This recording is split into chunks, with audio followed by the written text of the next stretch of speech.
We wish you a Merry Christmas. We wish you a Merry Christmas.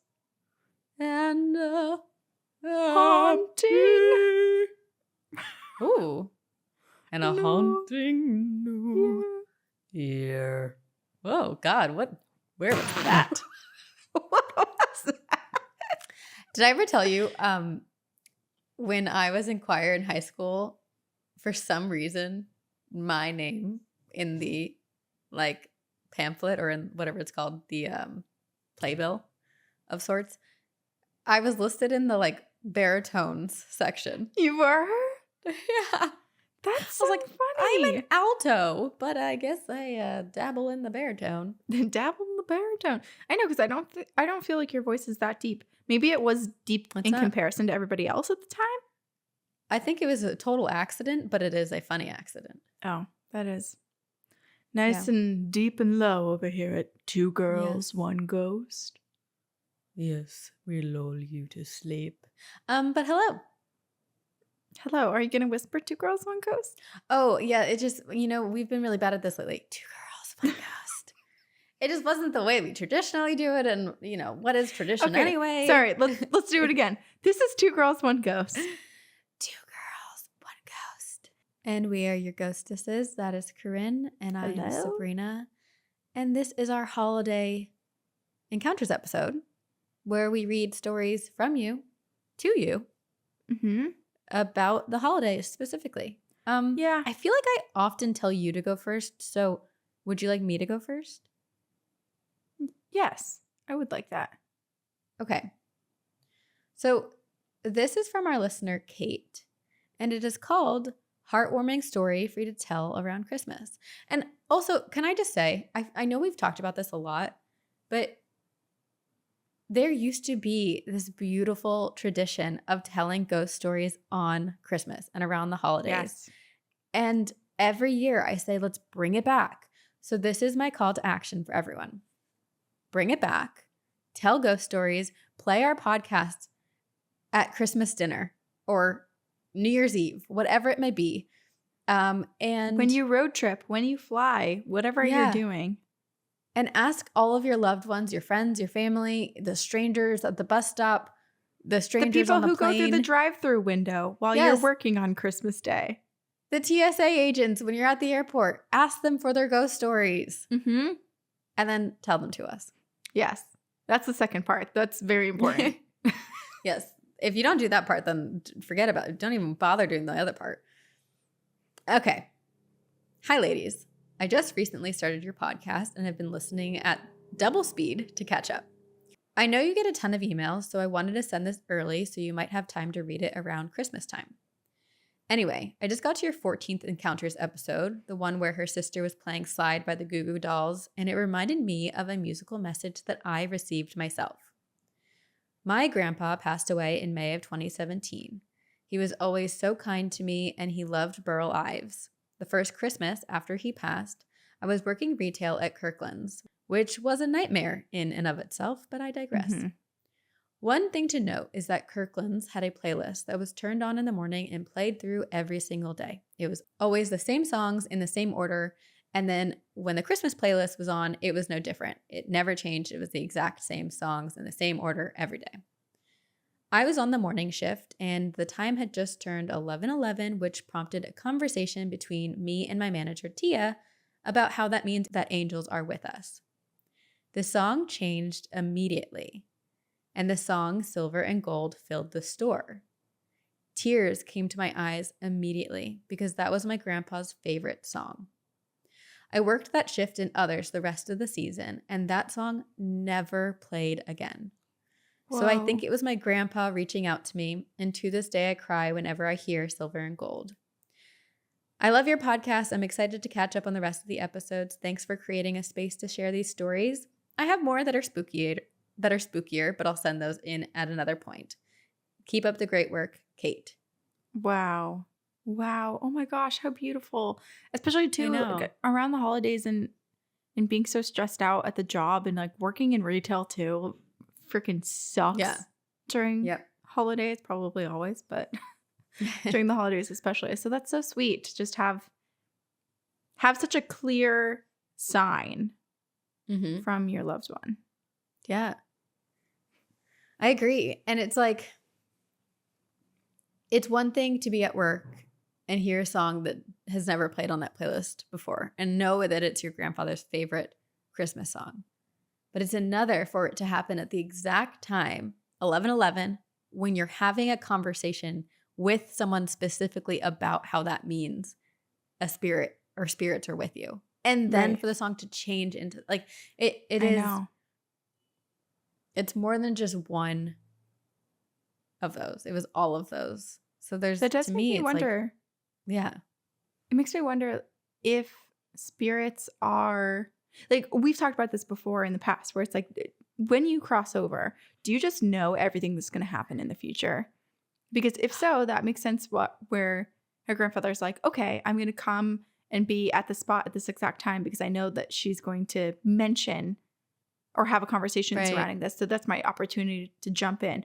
Or was it just that our loved ones are always around us, and when an opportunity comes, it's like, they see the light and then they go towards it and do what they need to do to show us at that moment that they're there. I don't know. And I feel like recently we've been having conversations about like how because time is not linear, ghosts can haunt in different times. Like you could potentially be haunting yourself, and like Mhm. experience that you had when you were younger might have been someone who was still alive at that time, but their spirit was able to travel back. It is just very confusing. I don't know. It is. Our understanding of the spirit world and our thoughts, Sabrina, have developed and evolved so much from when we first started this podcast. I feel And like my yet our mind would have talents, imploded if we if we discussed talked some of about the this. things we do now. Although I wish our talents and our spiritual abilities have developed in the same way. I know. Maybe we'd have more answers, or maybe we'd have even more questions. Maybe. I think we were just so tired for so long, overworking ourselves and not making time for ourselves. And I think this is something that we're both prioritizing next year. So maybe we will Mm-hmm. start to develop it all. Yeah. Yeah. Get a I little love it. extra witchy.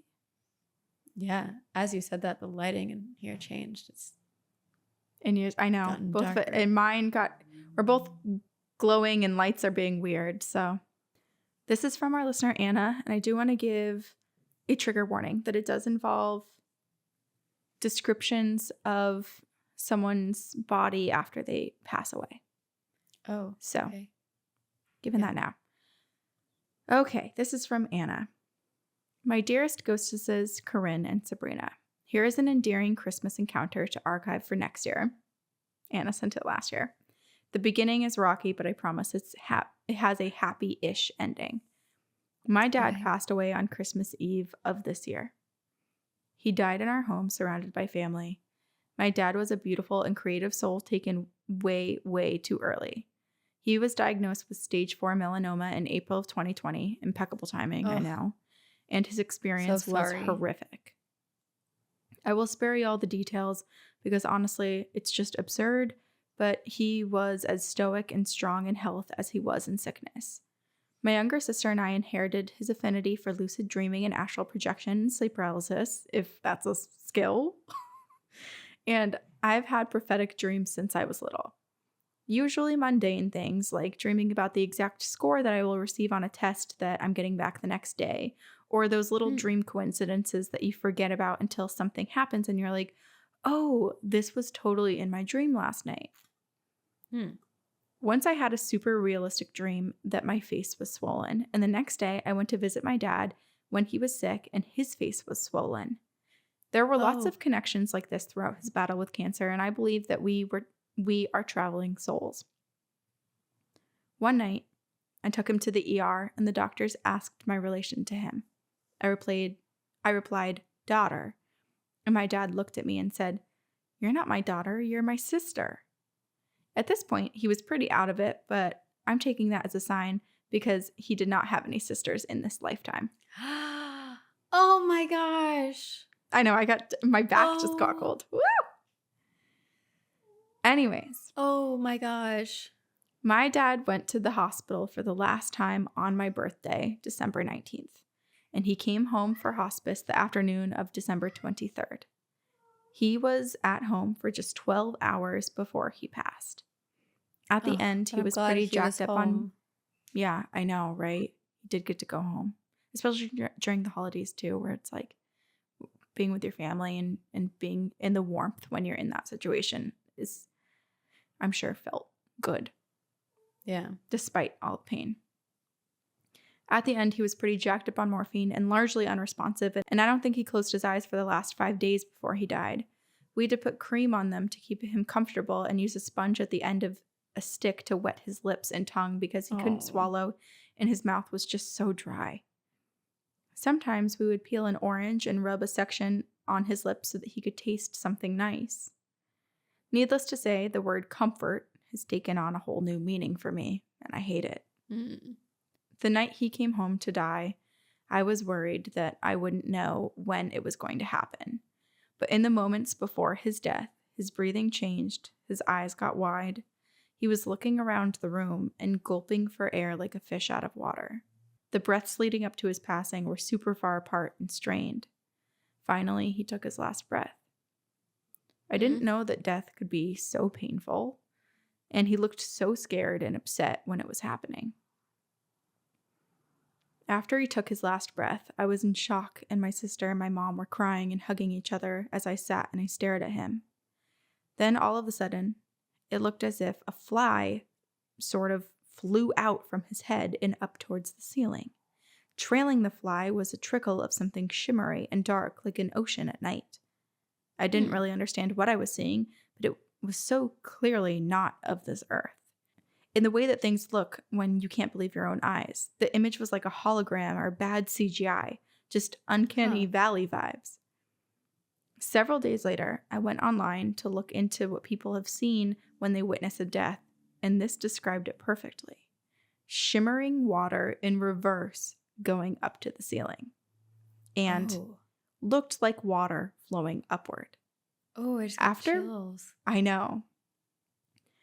After reading all these accounts of water flowing upwards, I feel validated and I'm convinced that I saw his soul embarking onto his next adventure. Yeah. Oh. My dad looked horrific in death, not peaceful at all. His eyes and his mouth were open, and he looked as if he were in pain. We tried to close his mouth and his eyes as we waited for the hospice nurse to come and declare the time of death, but they wouldn't close. When the nurse finally came after 90 minutes, I went to go take a shower, and my mom helped the nurse put pants on my dad so that he could be taken away with some dignity. When I came back into the room after my shower, I looked at my dad in shock. He was smiling. His head was turned slightly to the side, his eyes and mouth were closed, and there was a smile on his face. He looked like a Renaissance painting, and it was the most peaceful that I'd seen him look in months. At first, I thought this was the job of the hospice nurse to position the deceased's face so that it didn't look so horrific, and the nurse insisted that my dad did it all on his own. Oh. When things were really bad, we were always trying to get him to smile for us, and most of the time he refused. It was the catalyst for many fights and a lot of tears. I think that his smile was the final gift to us to let us know that he was okay. Thank you for reading my story. I hope to have more encounters with him as time passes. I know that he's performing miracles for me from the astral plane and continuing to be the best freaking dad in the universe. XOXO, Anna. Anna, I am so incredibly sorry for your loss. And it makes me so sad because I feel like so many of these stories around the holidays or like about the holidays are sadly about losing loved ones, but having them make contact in some way, especially because, I think you miss whoever passes away all the time, but holidays are so different without your loved ones. And It is. This is so difficult to experience. And especially it sounds like it kind of rapidly happened and was so shocking for Anna and her family. But what an incredible to see his spirit like water leading towards the ceiling, leaving his body and moving on to the next, and for him to leave his body smiling for all of them. Right. To be like, I'm okay. And that's also And like the fact it took some time, meaning like his spirit maybe left his body and then momentarily came back to change his physical body's expression. right. Yeah, like after understanding what happened, Yeah. tried to give that last symbol to everybody that he is at peace now. Right. Because Anna was the only one that actually saw him move on, saw his soul, which what a beautiful depiction of a soul too. Like the small little fly with like shimmering water trailing behind it. Yeah. That's so sweet. I can picture it perfectly. Like I feel like it's iridescent but glittering and it feels very ethereal too. yeah. Like it just makes you think, there is so much more beyond death, and that it is really beautiful and that it's really magical, and there's so much that we don't understand. And I think that's probably what we try to figure out after 5 years of podcasting, but can't. But it's like, what is this? Yeah. That's a perfect example of it, where it's like, it just, despite how horrific the death was and losing someone that you love, your dad, and watching someone feel so sick and feel so in pain, how beautiful is it also to witness them evolve and go somewhere in such a beautiful form. Yeah, that's true. And I really do hope and I believe that Anna will see her dad again and he will be watching over her. And the fact that he said, "You're not my daughter, you're my sister," like that is very clear to me that they are traveling souls. They will be reunited again. And yeah, it's as heartbreaking as it is. There's also so much beauty and hope in it. Yes. Yeah. And two, just, we've said it before where, people, a lot of times you don't get to be in the place that you want to be or with the people you want to be on holidays, which makes it really hard. And I'm just glad that Anna's dad was able to be with the family. Yeah, I agree. This makes me really want to ask we should do an episode of like the funniest ghost stories. I know, we should. I know. Well, we were like Christmas ghost stories, and then it's sad, but it's heartwarming. There's yes. We should have a rule where we have like some sort of palate cleanser episode at least once every 6 months, right? Where it's like only. Oh, I was gonna say once a month. Once a month, once a quarter we could do, where it's like only really funny or like visits from loved ones. Or we used to theme some of our encounters. We should have a few more. Go back to that. Yeah, this one kind of accidentally had a theme. It did, but I think that's what happens. Like you said, it's a lot of times around the holidays. Yeah, around the holidays, our loved ones make themselves known, and so that's oftentimes some of the stories that we get. Okay. Okie dokie. I have a story called Creepy Kids in the Christmas Eve Body, and it is from our listener, Rachel. And okay, she says, "Hi ladies, I'm Rachel. Below is my Google Doc of the time I had little kids playing in my bedroom and the time I saw a spirit fresh out of his body on Christmas Eve. Go me. Hope this makes the podcast, or at least maybe you read it. Love you ladies. You make long trips to daycare, and morning showers spooky, but the best." She also attached a family photo saying that they're all a part of the triangle. I love that. Just very nice. Okay. Hello, ghouly ghostesses. My name is Rachel. Yes, you may use my name around because everyone around me knows I'm creepy, so they won't be surprised. I'll jump into it. I have a few stories my husband told me to write about since I forced him into the triangle. My first story begins in the mid-90s when my family first moved to Wilkes County after the fearless but creepy daughter, me, was born. My parents bought an older house that was technically 3 stories, basement, main level, and one singular room upstairs that my older sister liked to push me down the carpeted stairs. Hateful biddy. Anywho, around the age of 3, I was playing outside one day, riding my bike down the huge hill in the backyard, and I noticed that there were burnt remains of a very old house. Now, at the time, I thought nothing of it since I was 3 and only thinking about my love of lizards and tree frogs. Well, that night when I went to bed, I quickly fell asleep and was awoken to the sound of other children. I didn't check the time because I was 3, and my 26-year-old self always wondered what time they came. When I fully woke up, I realized there were 3 little kids playing with toys in my bedroom. Me and my creepy ass tried to play with them, not even questioning how they got into my room or who they were. I mean, she was 3. They all looked normal. More There were friends. no black eyes. Yeah. They did not have black eyes, which is great. And they all had faces, but their clothes looked ashy gray. Once they realized I saw them, and what I thought at the time was them running to hide since I spooked them, because they ran into my closet and were gone. So I shrugged and went back to bed. When I woke up, I told my parents about what happened that night, and my parents, the typical response, it was just a dream. Well, after that first encounter with the kids, it started happening every single night. The kids would come back and play every night with my toys. Once I got older, I remembered this all happened, and I researched the house that was burnt in the backyard. It turns out the woman that lived there was a nanny to 3 kids, all of which died in the house fire started by the nanny, who was just trying to make them lunch. Oh my God. Oh, how horrific. Yeah, the nanny was just trying to make them lunch when the stove engulfed in flames, and it was in the early 80s.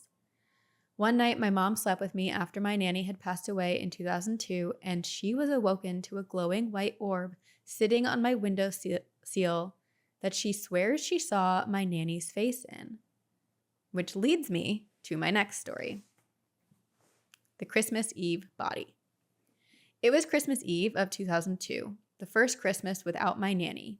We all went to my pawpaw's for the annual Christmas party. We were all sitting in the large den passing out presents. Earthquake Leia, one moment. We were all sitting in the large den passing out presents when the lamp beside the chair that my nanny always sat in started to flicker. As one consecutive group, we all said, "Nanny's here," and the light flickered again. We went on about the night as if she were there, everyone randomly talking to my nanny and seeing the lamp flicker as if she was responding. Being the little tomboy I was at the time, my pawpaw got me a headlamp flashlight, and my sister, who was extremely girly, got just a normal flashlight. Nanny wasn't there to help him shop that year, but bless him, he did his best, and these actually ended up being very helpful as the night went on. As the night was wrapping up, my parents, sister, and I piled into my dad's truck and headed home. On one of the curvy back roads we took, I saw a man limping up the side of the road and shouted, "Dad, watch out for that guy. He looks wet and hurt." My dad looked at me and said, "What guy, honey? There's no one out here." Uh-oh. Another probably 2 miles down the road, we were crossing a little bridge over a small creek bay when the headlights shone onto the creek, and I saw it. A truck overturned in the creek bed. No. Here's where my headlamp and my sister's flashlight came into play. My dad pulled over and turned on his flashers and took our lights out to go check the truck as my dad worked in the Department of Transportation. He was gone only a few minutes and came back with a stunned look on his face and asked me to describe the man I saw just a few miles back. Oh, I already have chills. I told him I saw a tall man wearing a hoodie and what I assumed were jeans with dark, dripping hair, all messy. He asked me to get out of the truck, to which I responded, "He's in the truck, isn't he? He's dead, isn't he?" Oh my God. I carefully walked out. I can't believe this happened. Okay. I know. And also her dad. I know. Taking her down. Okay. So Rachel says, I carefully walked down to the truck with my dad and I saw him. It was the same man I had just seen walking up the road, lying there thrown from the truck, face under the cold water of the creek. He was dead. How old were you? Rachel. Oh, Rachel. man. He was dead. We called it in and waited for the cops to show up before heading home. That night, my dad came into my room and told me he will never doubt that I am seeing or hearing things ever again. Needless to say, I am very in tune with the spirit world, but don't always open myself up to it, so no scary boogers can attach to me. Also, I cannot walk into antique shops without feeling like I'm going to be sick due to all of the energy of the pieces. I love you ladies so much, and I'm thankful I found your podcast. You're amazing, and I'm glad you have a YouTube channel now. Triangle member for life, Rachel. Rachel. Oh my God, Rachel. What the hell? Yeah. I mean, oh gosh. Clearly Rachel's extremely powerful, right? Like, Yes, I think we've seen emails from this Rachel before too, and I think so. Yeah. Rachel's in tune. But oh my God, I can't even I have so many questions. Now knowing that Rachel saw someone right after they passed, tragically, and like confused, wandering, wet, like their soul clearly didn't just move on. Like they had no idea what happened, I'm sure. But I'm curious if this could be like a ghost whisperer type of situation where Rachel now could be that person who's like, hello, like I see you. You are Let you're me not with us walk with anymore. you to the other side. I mean, she clearly has so many, I mean, from early on, like playing with these little ghost kids. But it also makes me this story makes me so sad. One, that Rachel had to see this dead body. And two, that the man was walking, like, it sounds like it was a couple miles away from where the accident was. Like, was he trying to get home? Like, was he confused? Maybe. He clearly and was it's so confused. sad. It's so sad. Right around the holidays, like, ugh. Heartbreak. It's just heartbreaking. I know, it is. It's such a scary depiction too, to see, like, obviously when Rachel saw that person walking on the side of the road at first, like it's a startling image to see someone wet and potentially injured walking on the side of the road, and then to find out that this is kind of reminding me of the Lovely Bones too, where it's like stuck in between, and that one girl from her high school, like seeing her spirit after she passed away, like running, trying to escape through the field. And it's just, it's really heartbreaking. Yeah. Like, I wish, it's one of those things where it's like, I wish, and I don't think that I ever would have done this in this situation, but like in the realization, I wish it would have been like, oh, like, let's go back to where we saw his spirit and try to help him. But that's just, that's the movie version, right? It's not always practical. And or easy also, like, you can't just so easily, well, we don't know how old Rachel was in this situation. And then also, when you happen upon someone who's had an accident, whether they've already passed or not, like, you have to stay in that spot until authorities come, right? So it's not like they can just be like, let's zip on down the road and come back and go back and forth. Yeah. Man, I really hope that man was able to move on. Me too. Okay, I have a story for us to end on. This is from our listener, Christina, and it is called Soldier Ghost of Christmas Past. But I have to say right before I read it that Christina also wrote that every time I talk about the black ghost dog in my childhood home, she thinks of her dog, who was named Elvis, because he's also a black dog. A black pup. Oh, yeah. What a sweetie. She said that she thinks of her little baby angel face that was sent to us from heaven. Oh, is there a photo? There is. Do you want to see it? Oh my gosh, I'm looking. Oh. Here's Elvis. Why do we have such voices for pets? I know. It's also when someone doesn't speak in a pet appropriate voice, I'm like, what are you doing? What's wrong with you? Get out of here. Sociopath. Be kinder to these animals. They only respond to baby voices. Rude. You cutie pie. Cutie pie? Okay.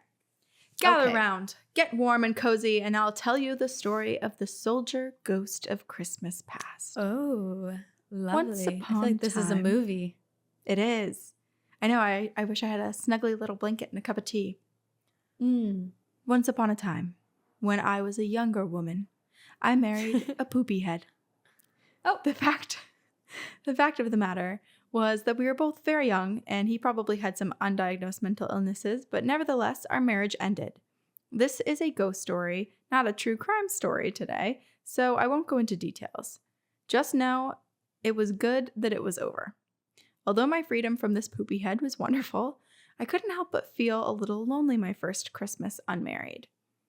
I remembered pulling our first Christmas ornament from the box, the little raccoon couple sitting in the snow-covered log, staring into each other's eyes with hope and joy for their future. When I got that ornament, I never thought that I would be alone on Christmas again, but here I was in my early 20s and divorced. Don't worry, I'm sure those adorable trash pandas are happy as heck in the landfill that they ended up in. And I know I was better off, just a bit bittersweet. All in all, I had a nice Christmas with my family. I was at the home where I grew up in. In fact, I never left. You see, Poopy Head was from the UK. I love that she calls him Poopy Head. Poopy Head. You see, Poopy Head was from the UK and didn't have his work visa for a long time. And since I was a teenage bride and my parents had the space, they let us live with them until we got onto our feet, which never happened. The house I grew up in was a colonial built in the late 1700s and was, well, the house. The house that all the kids at school thought was haunted. And it was. Oh. I've heard my name called, seen things out of the corner of my eyes just to look and see nothing there. You never felt alone in the house, and it was cool and dark inside even in the summer. I was always apprehensive walking around at night, but not at Christmas. The house was beautiful at Christmas. Wood fireplace roaring, decorations everywhere. At Christmas, that old house shined. And from an early age, it was usually me who decorated, as I was the one who loved that time of year, and I still do. I'm like so warm. Like I feel warm. I was cold when this email started, but now Yes. my heart and soul is warm I again. picture the house, right? Mm-hmm. My parents were busy working, and my brothers were not interested. I would dance around to Christmas music and sing out loud for all of the ghosts to hear as I decked the halls. Even though I had experienced odd things in the home, I have never seen a full-on apparition until that one lonely Christmas night. Yee. It was Christmas. After midnight, I think. My dad was in bed, and my mom was on the other side of the house in the office, smoking cigs and playing online poker. God, I miss that woman. I was in the living room. Fireplace going, and I just finished watching The Grinch with Jim Carrey. I had gotten up to get a drink, walked through the dining room and into the kitchen. Along one wall of the kitchen was the fridge, then a door to the basement. Yeek, that basement. Then a doorway to the laundry room, then the sink. The basement door was closed and latched, but the doorway to the laundry room between the basement door and the sink did not have a door. It was just an opening into that room.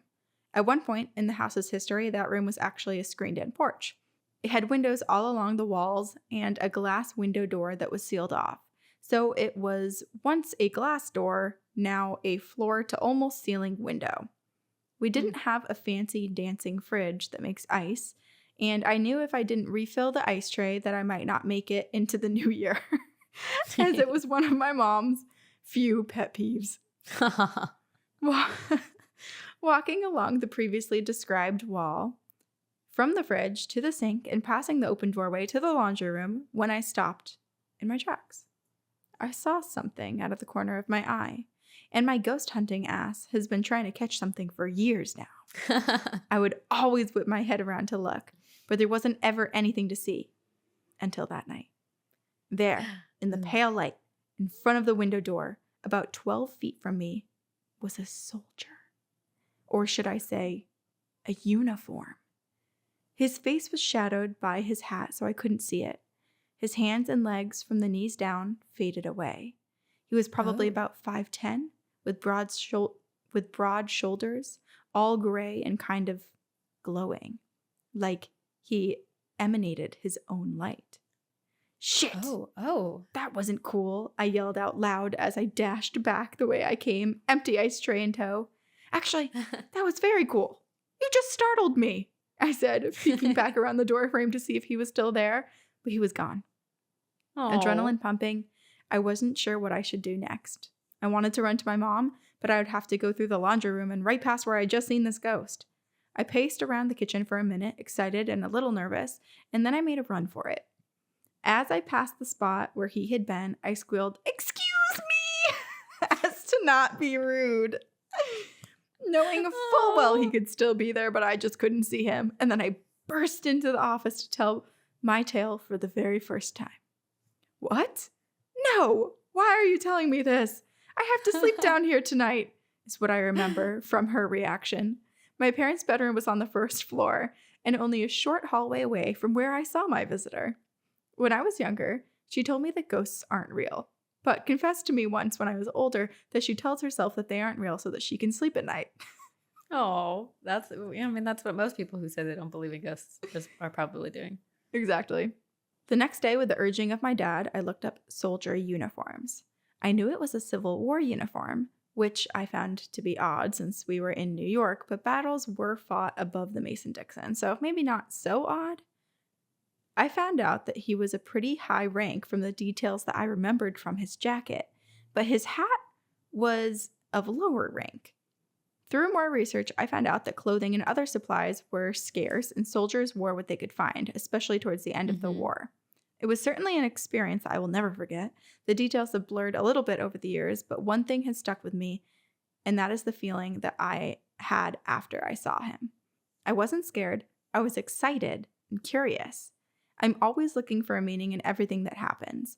Why did this happen? What can I learn from this experience? And what I truly believe was that he wanted me to know that night that I was not alone. Maybe he watched me grow up. Maybe he watched as I danced around in the house singing "All I Want for Christmas Is You" like a diva all those years. And maybe he knew that I needed a little bit of a distraction. Here's the kicker. It wasn't till many years later when I was talking about ghost stories with a friend. I recalled a time when Poopyhead and I had a big argument. That night, I cried myself to sleep. I always wanted to resolve any conflict before we went to bed, but that night it wasn't an option. In the morning, he told me about a terrible dream he had. He said, "I dreamt that there was a Civil War soldier at the foot of our bed.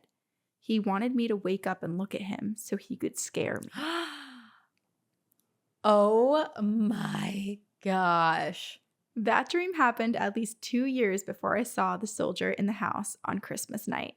And now I find myself living happily ever after, below the Mason-Dixon, married to a handsome, wonderful, kind, caring Southern gentleman who proposed to me on Christmas Eve. I'm so glad we ended with this story. From Christina. Because this episode has been all over the place emotionally, but this is the happiest of the Christmas tales we've told. Yes. And so freaking cool. So many elements to embrace and talk about. I love this soldier ghost. And I know. it's the first time Christina got to see a spirit. Granted, it was like off-putting for the first time, but then to connect the dots to Poopy Pants. What's his name? Poopy Butt? Poopy Pants? Poopy Head. Poopy You Head? can call him Poopy Butt if you want. I'm sure Christina Poopy will Butt, mind. Pants Head. All of them. For him to have that dream of the soldier wanting to scare him. This soldier is so clearly a fan of Christina's, a fan of protecting her, and is like, I'm not going to let anyone mess with you. And if they do, I'm going to scare them. He must just be a resident in the home, right? Like, Yes. he must just kind of bop around comfortably, unseen, and then only realized that he needed to come forth when things were dire. So, like, protecting Christina and giving a little intimidation to the person who is making her upset, and then making sure that her Christmas spirit, which he had seen and appreciated for so many years, was not dimmed by being alone. It's also so cool. Like, I feel like everyone's guardians, their spirit guides, are soldiers in some way. They're there to protect you. They're going to fight for you. They're going to help you through tough times. And that's what this soldier was doing. And I also like that Christina looked up what people were wearing and realized that people do, at the time, they did have to just like take what they could get and have like a Mod Podge of clothing. Because I feel like that's kind of symbolic too. It's like you just got to work with what you have. Yeah. And I really like that's how he represents himself in the afterlife as well. Yeah. Wow, this story is wonderful. Christina, thank you so much for sharing it. And I love that we were proposed to on Christmas Eve. How wholesome and sweet and loving. A proposal on Brings- Christmas Eve, your first apparition on Christmas Eve. Oh, I love it. So beautiful. so beautiful. We love all of you.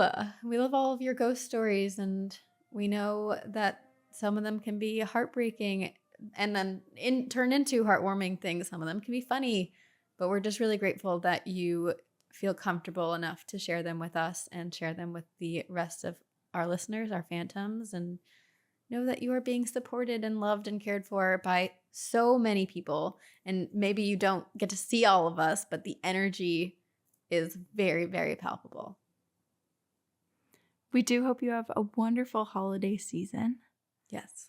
And we'll see you in the new year or on Mhm. Patreon before then. Yep. Shout out to our editors, Eden Manning, Max Lodian, Eric Foster, the whole team at Upfire Digital. Thank Very you for grateful. another year of helping us. And thank you to all of you. We love you. And we will see you on the other